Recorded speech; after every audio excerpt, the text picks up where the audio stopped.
Good morning, students.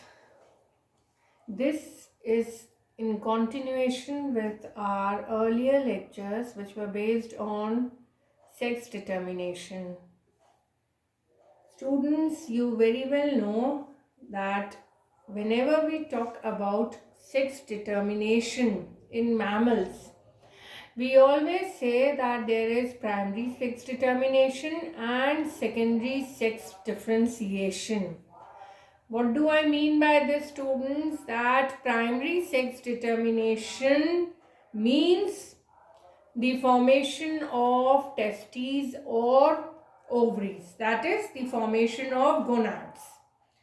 So primary sex determination in mammals is always chromosomal, and this primary sex determination is never influenced by the environment. It is totally based on chromosome.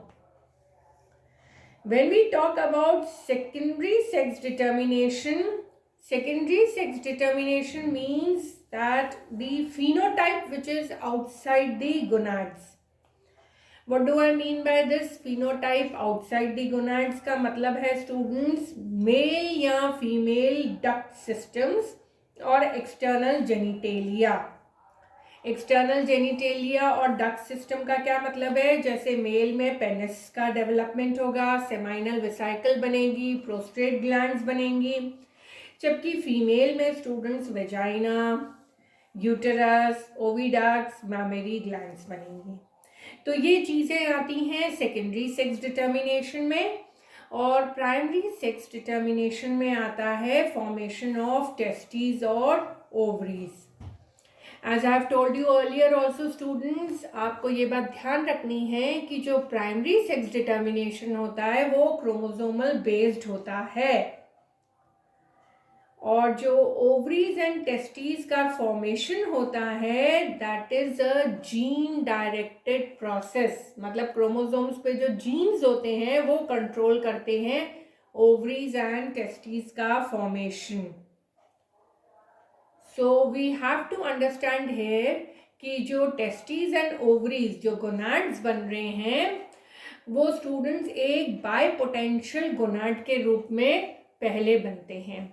बायपोटेंशियल gonad का मतलब होता है वो mail भी बन सकता है, वो फीमेल भी बन सकता है.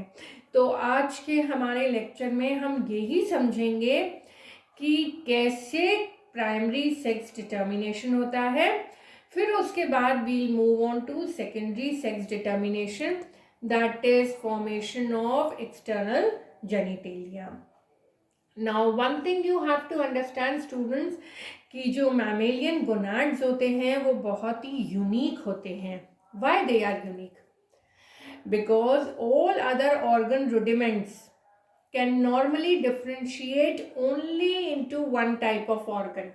What do I mean by this? अगर कोई लंग रुडिमेंट है तो वो सिर्फ लंग ही बनाएगा, एक लिवर रुडिमेंट है तो वो सिर्फ लिवर ही बनाएगा, जबकि जो गोनाडल रुडिमेंट होता है स्टूडेंट्स उसके पास दो ऑप्शंस होते हैं, या तो वो टेस्टिस बनाए या ओवरी बनाए. दैट इज एक गोनाड को तभी हमने कहा है कि जो अर्ली गोनाड होता है वो बायपोटेंशियल होता है. बायपोटेंशियल का मतलब है वो टेस्टिस भी बन सकता है, ओवरीज भी बन सकता है. और ये कौन सा पाथ लेगा, या तो टेस्टिस बनाएगा या ओवरी बनाएगा, दैट टोटली डिपेंड्स, पूरा की पूरा वो डिपेंड करता है क्रोमोसोम पे. अगर XY क्रोमोसोम है तो वो मेल बनेगा, XX है तो फीमेल होगा.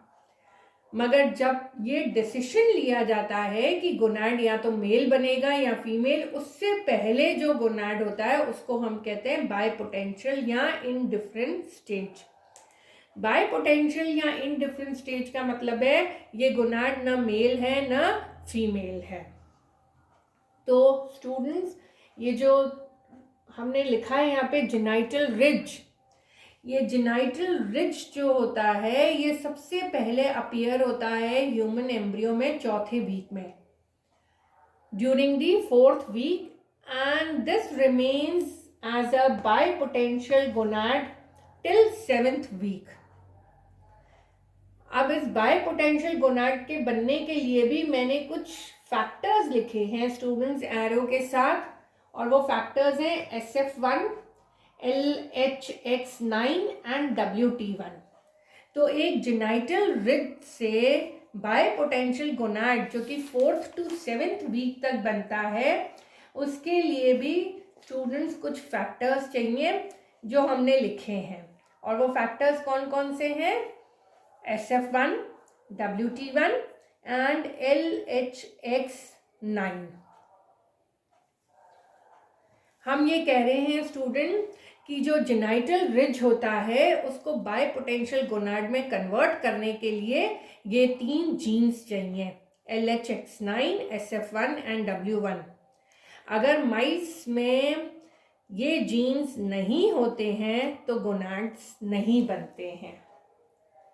So for early bipotential gonad development also you need these 3 genes।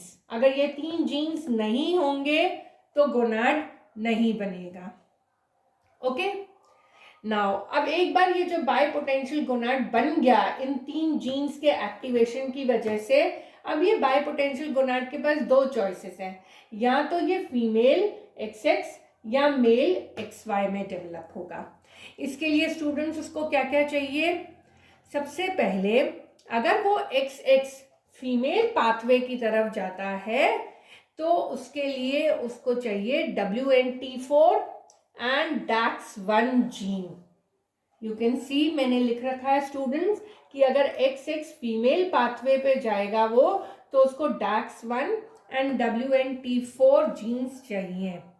और अगर वो मेल पाथवे XY में जाएगा, then the bipotential gonad needs SRY gene, which is the testes developing gene located on the short arm of the Y chromosome, and one autosomal gene which is SOX9. Also students, SRY and SOX9 के अलावा इसके अंदर low levels of DAX1 and WNT4 होना चाहिए, तब जाके वो mail XY या टेस्टीज बनेंगे। सो स्टूडेंट्स, अगर एक बायपोटेंशियल गोनाड से फीमेल बननी है तो DAX1 एंड WNT4 जीन चाहिए, और अगर एक बायपोटेंशियल गोनाड से मेल का डेवलपमेंट होना है तो SRY and SOX9 and autosomal gene चाहिए। अगर DAX1 और WNT4 एक्टिवेट हो गए तो ओवरी बनेगी, and that ovary will make thecal cells and granulosa cells. ठीक है, thecal cells and granulosa cells estrogen बनाएंगे, और एस्ट्रोजन के इन्फ्लुएंस में स्टूडेंट्स क्या होगा? मुलेरियन डक्ट डेवलप होगी, और मुलेरियन डक्ट डेवलप होगी तो फीमेल इंटरनल जेनिटेलिया बनेगा। ओके, और अगर SRY और SOX9 एक्टिवेट हो गए हैं तो क्या होगा स्टूडेंट्स? सबसे पहले तो टेस्टीज डेवलप होंगी, और जैसे ही टेस्टीज में Sertoli cells and leydig cells आएंगे तो सर्टोली सेल्स सिक्रीट करेंगे एंटी मुलेरियन हार्मोन AMH। आपको ये याद रखना है कि मुलेरियन डक्ट फीमेल में होती है एंड मेल्स में वोल्फियन डक्ट होती है। तो मेल में क्या सिक्रीट होगा स्टूडेंट्स? टेस्टीज में सर्टोली सेल्स सिक्रीट करेंगे AMH, एंटी मुलेरियन हार्मोन, और जैसे ही once this anti Mullerian hormone is secreted तो मुलेरियन डक्ट रिग्रेस होगी। एंड सेकेंडली जो लीडिंग सेल्स हैं टेस्टीज में, दे विल सिक्रीट टेस्टोस्टेरॉन। जैसे ही टेस्टोस्टेरॉन सिक्रीट होगा तो वोल्फियन डक्ट डेवलप होगी and it will differentiate into the mail internal genitalia. So I think this is a simple picture. ये आपके पास clear cut picture है students कि कौन कौन से जीन्स हमें चाहिए। सबसे पहले तो हमें ये समझना है कि जो मैमल्स में सेक्स डिटर्मिनेशन होता है स्टूडेंट्स, वो प्राइमरी एंड सेकेंडरी होता है। जो प्राइमरी सेक्स डिटर्मिनेशन है वो एंटायरली क्रोमोसोम्स पर बेस्ड है, जीन्स पर बेस्ड है, और जो सेकेंडरी सेक्स डिफरेंशिएशन होता है जो कि गोनाड्स के बाहर एक्सटर्नल जेनिटेलिया वगैरह होता है, वो हार्मोन्स या एनवायरनमेंट से इन्फ्लुएंस्ड होता है। तो फिलहाल आज के लेक्चर में हम बात कर रहे हैं प्राइमरी सेक्स डिटर्मिनेशन की। और इस प्राइमरी सेक्स डिटर्मिनेशन के लिए हम कहते हैं कि जेनाइटल रिज सबसे पहले एम्ब्रियो में बनता है 4th वीक में। ये जो जेनाइटल रिज है एक बाय पोटेंशियल गोनाड में कन्वर्ट होने के लिए भी इसको 3 जीन्स चाहिए। हमने बताया वो SF1, LHX9 और WT1 है। अब जब एक बार बाय पोटेंशियल गोनाड बन जाता है 7th वीक पर, तो या तो वो मेल में डेवलप होगा या फीमेल में। अगर उसमें फीमेल में डेवलप हो रहा है तो क्रोमोसोम के ऊपर, XX क्रोमोसोम के ऊपर कौन से जीन्स आते हैं students? DAX1 and WNT4। DAX1 और WNT4 जीन जैसे ही एक्टिवेट हो जाएंगे तो मुलेरियन डक्ट एक्टिवेट हो जाएगी बननी। इससे पहले मुलेरियन और वोल्फियन दोनों डक्ट प्रेजेंट होती हैं, बट जैसे ही XX क्रोमोसोम आया और उसके ऊपर DAX1 और WNT4 जीन्स एक्टिवेट हो गए, मुलेरियन डक्ट बननी शुरू हो गई, तो इंटरनली ओवरीज बननी शुरू हो गई। और अगर XY क्रोमोसोम आया स्टूडेंट्स, तो उस पर SRY जीन एक्टिवेट हो गया, तो टेस्टीज बननी शुरू हो गई। और टेस्टीज जैसे ही बननी शुरू होंगी तो मुलेरियन डक्ट रिग्रेस करेगी और वोल्फियन डक्ट बनेगी। नेक्स्ट क्लास में स्टूडेंट्स हम समझेंगे कि सेकेंडरी सेक्स डिफरेंशिएशन कैसे होता है। आज हमने समझा कि primary sex determination, mark my word students, primary sex determination और secondary sex differentiation. Secondary sex differentiation जो होता है वो हॉर्मोन्स पर बेस्ड है, and primary sex determination is totally based on chromosomes and genes.